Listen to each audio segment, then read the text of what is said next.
Welcome to Playing Above the Line, where we interview entrepreneurs, business owners, and community activists to get their thoughts and perspectives on leadership.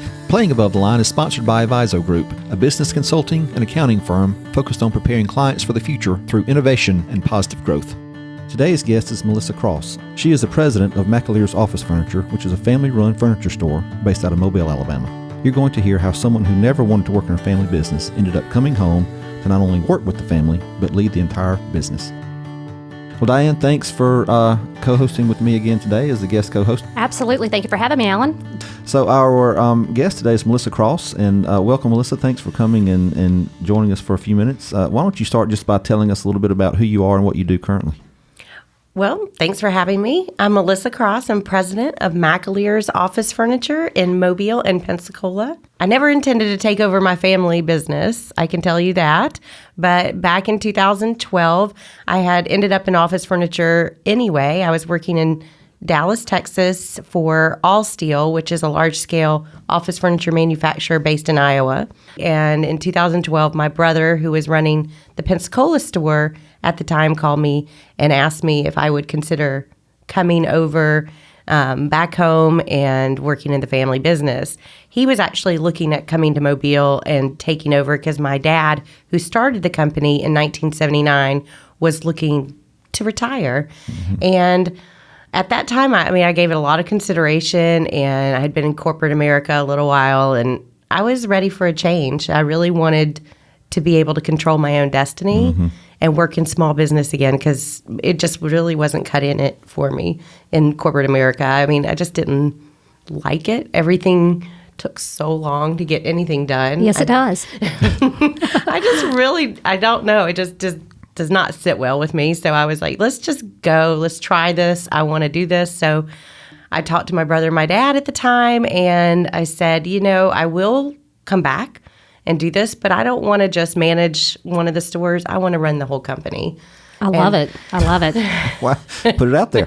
I did, because, what did I have to lose? And they both looked at me like I dropped from heaven, because that's not what they wanted to. That's exactly what they wanted. Right. Yeah, and they didn't ask me that question. They asked me to come back and run Pensacola, and David really likes running Pensacola, and he still does it today, and he does a great job, and he just really wanted to manage it.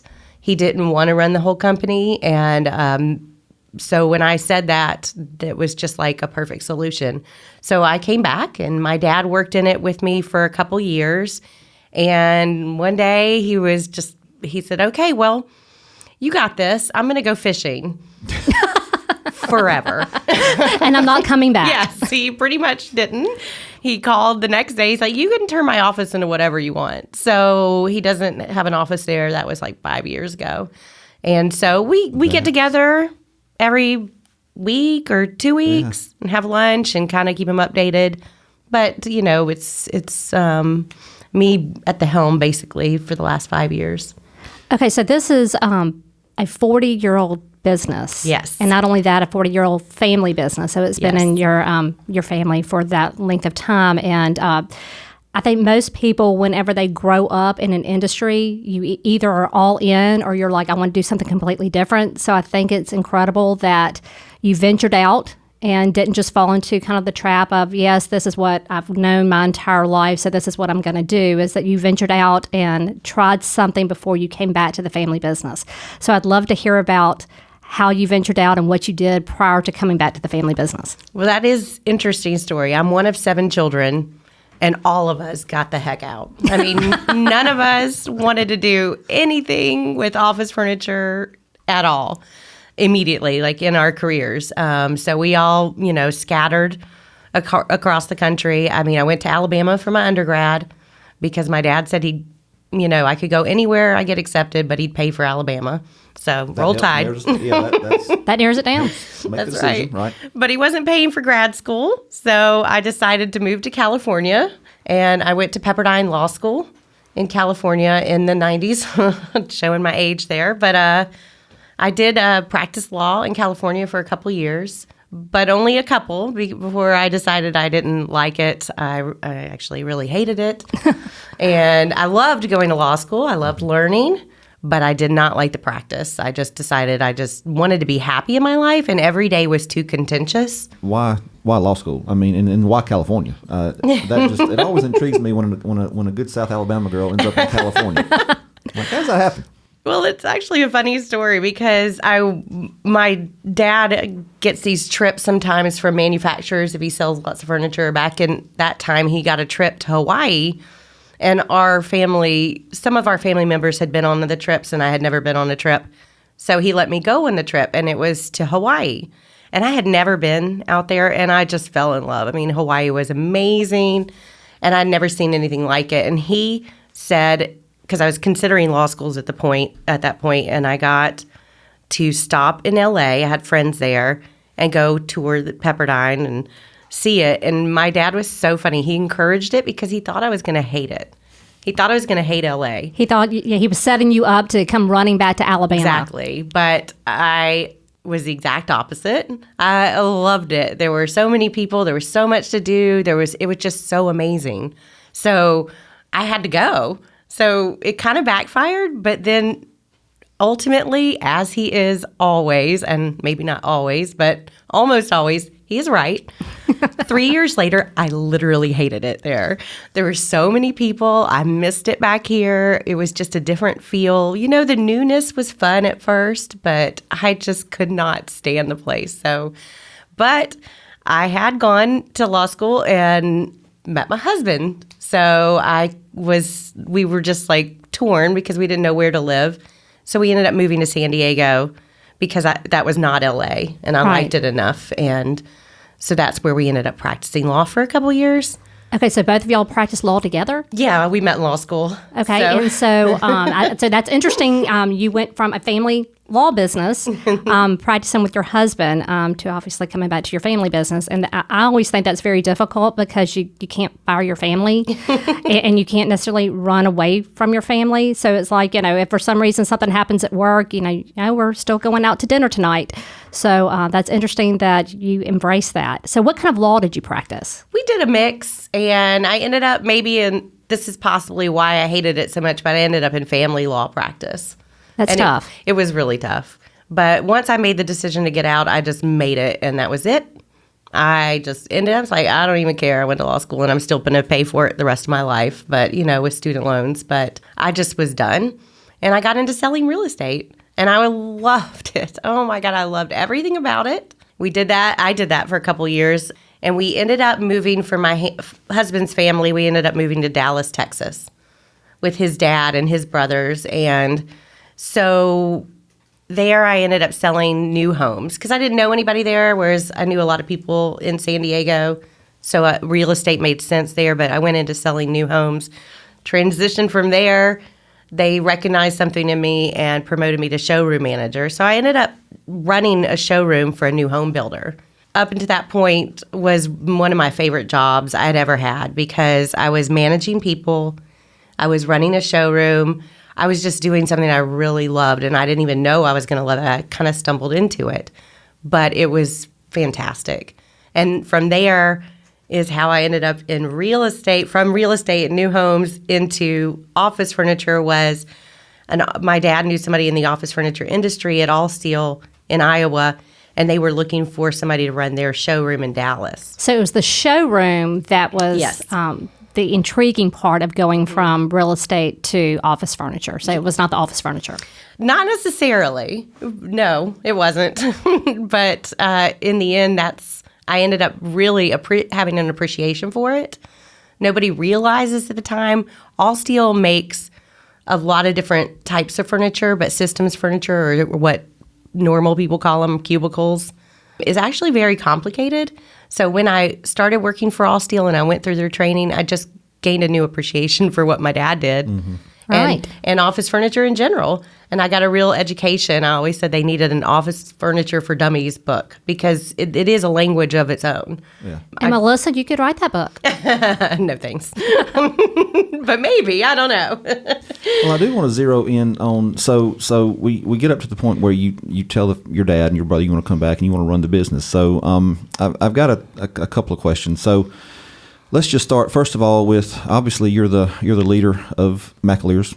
And so give me just a couple of thoughts on your leadership philosophy and kind of what makes a good leader. How do you lead on a daily basis your team?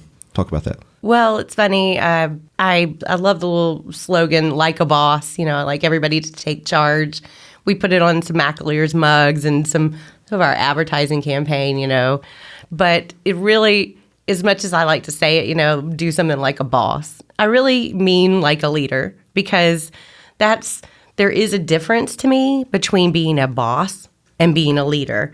So obviously I came in and I was going to be a boss, but I didn't want to just act like a boss. A boss just has a title, basically. A leader has people. So it was a tough transition in the beginning to have all these people, because my dad has a very loyal staff. And there had been people with him for many, many, many years. I mean, Tom, who's currently with us still, is our operations manager and vice president.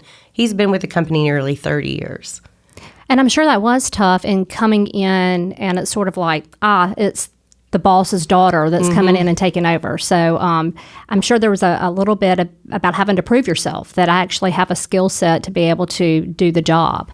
Absolutely. In fact, David, my brother, was concerned about some of the longer-term employees because he had actually a very hard time coming in, and he was just coming in as manager of one of the stores.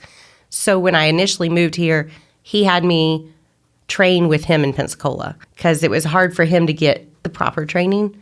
So I really appreciated that. He wanted to make sure he trained me himself. And so after about 6 months, that's when we had a little bit of a turnover with the staff, because two people that had been there, one for 33 years and one for 20, decided to leave. Mm-hmm. So, and I hadn't even really had a chance to prove myself at that point. So that was one of the first obstacles we had overcome, because we had 3 salespeople and 2 of them left on the same day. And having a long-term salesperson obviously leave is a challenge. It was, for sure. And one of the ones that initially coming in is a hard one to kind of overcome. But so kind of tell us how you went through that. Well, it was trial by fire. We just gathered together as a team, and I hired somebody else, and we just worked our tails off. And I just think now, in retrospect, it's really easy to say it was probably one of the better things that ever happened, because it really shifted the culture, and it made me able to come in with my thoughts. Exactly. And the way I wanted to do things. Part of what I was saying about corporate America, it's really hard to set the tone. It's set by your company. Mm-hmm. And I wanted to be able to control that, basically, and not in a negative way, but we like to have fun. We're very, serious about office furniture, and serious about helping our customers, and serious about providing great customer service. But we also really respect each other. We want to have fun.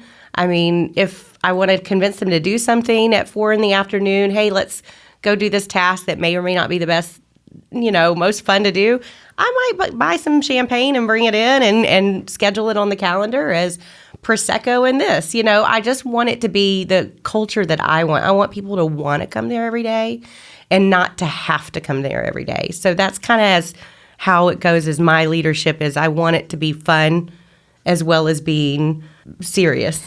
I love the saying, work hard, play hard. Yes, exactly. Or in some cases, work hard, play harder.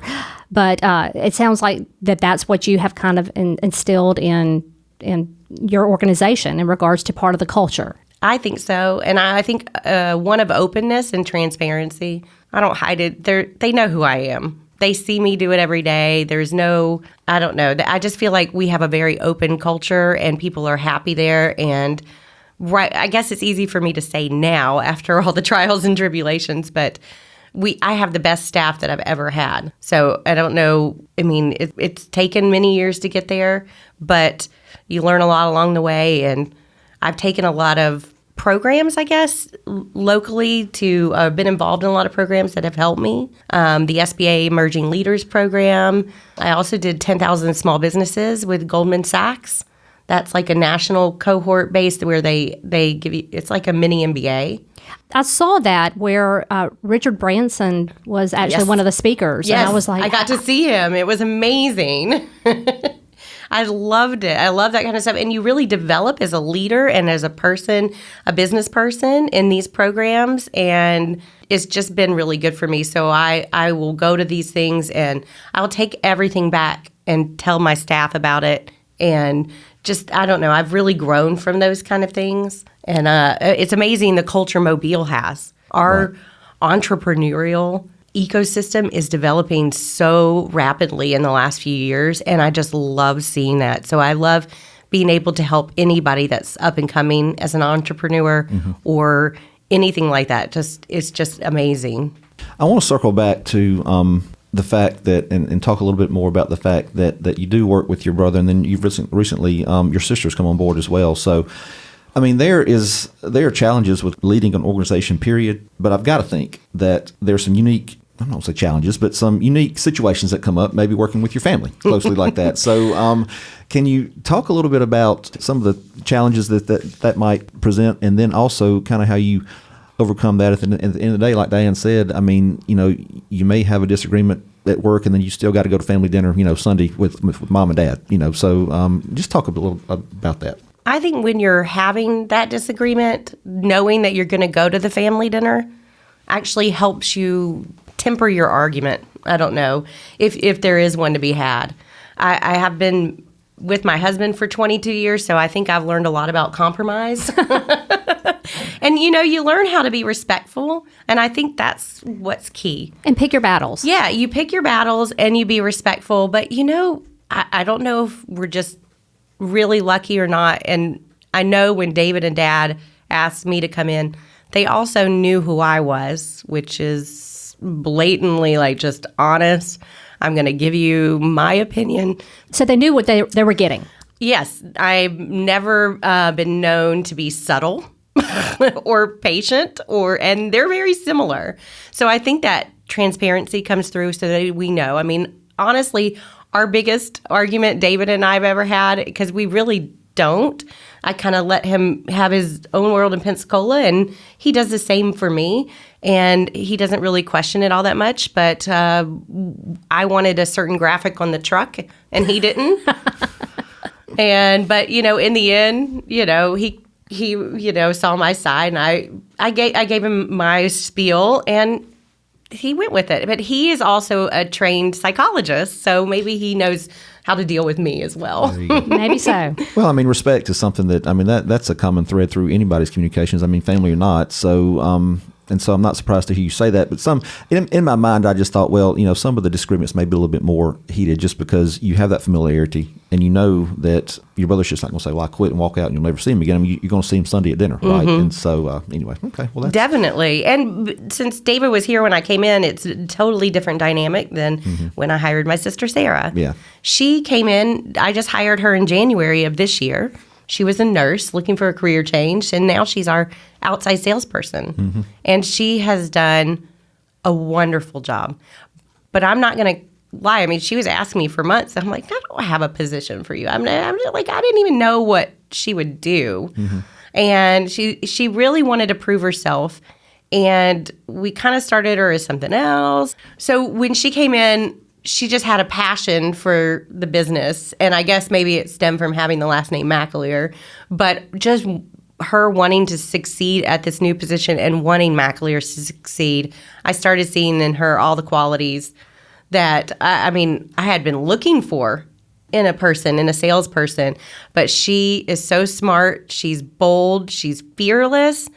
Oh, my gosh. I know that she got that from my parents, being of the entrepreneurial spirit. Right. I mean, that's what we saw growing up, and that's why she's so naturally good at it. So I don't know what I did without her. We haven't yet. I guess, again, I'm lucky, but I feel like we haven't. If we do have a disagreement, which I'm sure is inevitable at some point, we're just going to have to approach it head on. Sure. Right. Yeah. Well, one thing you said, passion can trump experience. Oh, 99% of the absolutely. time. Absolutely. Yes, you can teach skills, right? But you can't teach passion. Yeah, so I think that's an important point to think about. So, I mean, it's just been amazing. Well, to kind of still stay on in regards to the industry, so you've been in the industry for a long period of time in regards to being able to see where it was throughout your childhood, throughout your teenage years, before you went off to college, and then where it is today. So I'm interested to hear about the transition of the office furniture business over the last 5 to 10 years. Well, it's funny you mention that because my dad's business model when he started the company in 1979 is actually the same business model we have today. And you'd think, well, how does that even work? You wouldn't think a 40-year-old company could stay the same and actually grow and thrive every year. But the thing is, in the 70s and when he made his name in the 80s on TV, he always wanted to have everything in stock and be able to deliver it the next day. So, he really wanted to appeal to procrastinators, I guess. I don't know. But that was just how it was. And that was more a retail aspect back in the late 70s, early 80s. But in the 90s, in the office furniture industry, I learned this when I worked at All Steel. Everybody made the shift to special orders, custom orders. All the dealerships I ever worked with at All Steel, and that I've seen most of them across the country, have made the shift to only outside sales. Everything's pretty much custom. You don't have stuff that you can get right then. So only with a few niche exceptions. So then you see the evolution of Amazon and Wayfair and all these people coming online, and things start shifting again. Well, what happened then for us is back in the 90s, All Steel and all these big office furniture manufacturers, and we're trying to tell my dad he needed to change his business model, and he just wouldn't do it. He just stayed true to who he was, and it was working for him. So he's like, I don't understand why I have to be like everybody else in the market and across the country. This is really working for us. We do both. So he did both, and he always offered both. And then when the shift came with Amazon and Wayfair and online sales, what happened is we actually became more relevant than a lot of business models that weren't set up like us, because we have $1 million worth of furniture at our warehouse right now. You can come get it, and you can get it today. You can get it tomorrow, which is faster than you can get it on Amazon, and you can have local support for your purchase, which is not something you will ever get with the big guys. And I think that with you saying that the industry is no different than, let's just say, clothing. You're going to have your market where someone loves buying clothes on Amazon and it shows up to their front door, and that's what they enjoy doing. But then you have someone that wants to go in and they want to see that chair, and they want to sit in that chair, and they want to see how that feels to them, or they want to touch that wood or whatever it may be. So those type of people are not going to be buying through those other types of methods. Or they might once. Right. We've had that happen a lot because it's hard not to go there and seem like it makes it so easy, but it makes it harder in the long run because A, you got to put it together yourself, and B, you may not like it. But I guess furniture is one of those things you like to sit in and you like to try out, and we kind of offer the best of both worlds. Sure. But it is hard to get that out there. And also people think buying local means paying more. So, but when you've been in business for 40 years, you have all those relationships. So you're getting the same pricing, or if not better pricing with us at McAleer's than you will online. Plus you'll get local support for your purchase. But letting people know that and getting that message out has actually been very difficult because it's just naturally ingrained in us to think it's going to be cheaper online. Right. But it doesn't necessarily mean that for all your local places that have been here for a while. Yeah. We know the truth, and it's going to be much better for you and easier for you in the long run. So I would think one thing that may have changed over the years is, like you said, getting your message out, marketing. Of course, it's always, satisfied, client or satisfied customer is going to tell their friends or their family, and that's going to show into repeat business. But how has social media changed the organization and what y'all are doing? Well, it's funny because I was recently talking to the Chamber of Commerce about this for an article and talking about how the internet has changed our business in general. And in 2012, I came in and Dad was still advertising on TV and in the newspaper. And very expensive. Yes, so expensive. For the cost per thousand, it's just crazy. So for me anyway. And so we started looking at and I had never done marketing before, just mind you. So I had an education to acquire, I guess. And we ended up hiring a big local company, media company, to come in and do our search engine marketing, our search engine optimization, all the digital platforms. Right. And I learned a lot. We had them do it for about 2 years, and it was a very expensive education, but I needed to learn. And then between asking all the right questions, I think, and YouTube actually can be a great instructor. Yeah, right. I've learned so much. I mean, that's how I learned Excel in one of my first jobs is YouTube. Mm-hmm. So I took over our own digital marketing platform. So I do all our SEM, and now I have somebody do our SEO, but I'll do all our SEM, and all our social media is done in-house. And we spend about half of what we were spending and get about 5 times better results. Sure. Mm-hmm. But I had to have that education from a big company like that in order to do it the right way. But it has completely changed our marketing focus. So we don't do TV anymore. And I know Dad misses seeing us on TV, but I'm a cord cutter. So I'm like one of the ones that are like, Dad, I don't ever watch commercials. Yeah. What are commercials? Right. Why do I need to sit through this? So, but we are there when people are searching for something. Yeah.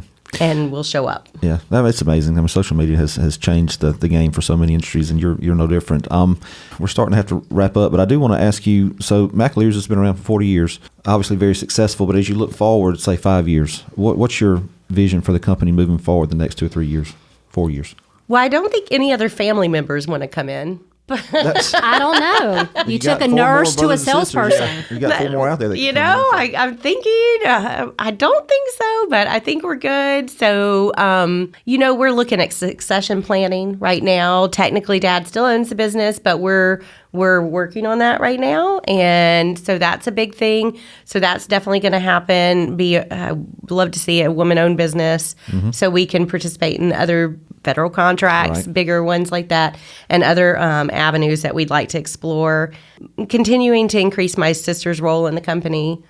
I mean, I'm not saying for sure we want to do this, but I wouldn't ever mind seeing a Baldwin County location. Mm-hmm. We'd love to have you over across the bay. I know. It'd be great to be over there. So, but just bigger.